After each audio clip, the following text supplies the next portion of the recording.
in a normal blood vessel. This is the normal blood vessel. In this there are two forces which are acting on the fluid. Okay, the forces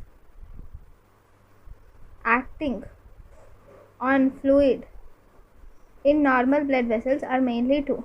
There will be hydrostatic pressure which acts on the blood vessels, and there will be colloid osmotic pressure which acts. Okay, both these are responsible for movement of fluid outside the vessel, from outside the vessel to inside, or for inside to outside.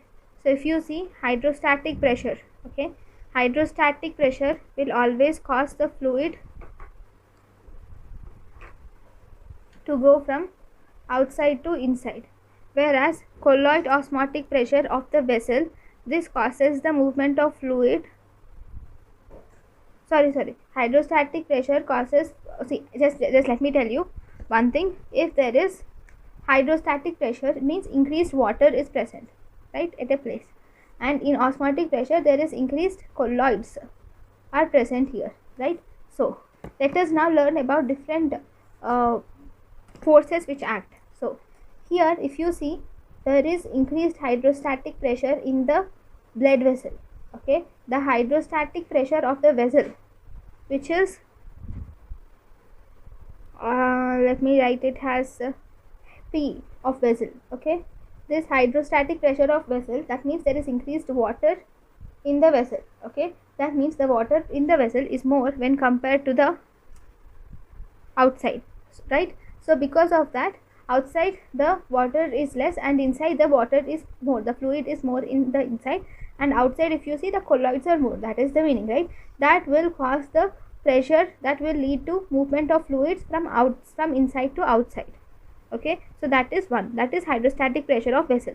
If there is hydrostatic pressure in the interstitial fluid is more, if the hydrostatic pressure of the interstitial fluid is more, this will cause the fluids to move from outside to inside.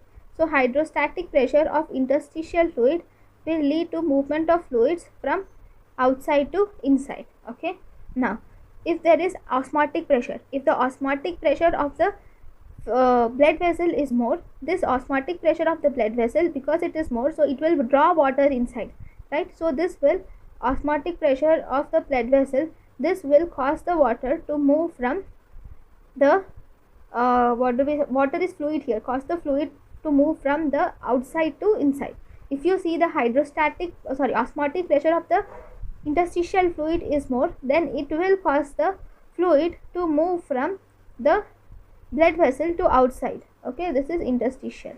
So always the any osmotic pressure, if you see osmotic pressure, wherever it is more, it draws the fluid to itself, whereas hydrostatic pressure, it will leave its fluid. So that is the main thing which is important, you should remember that.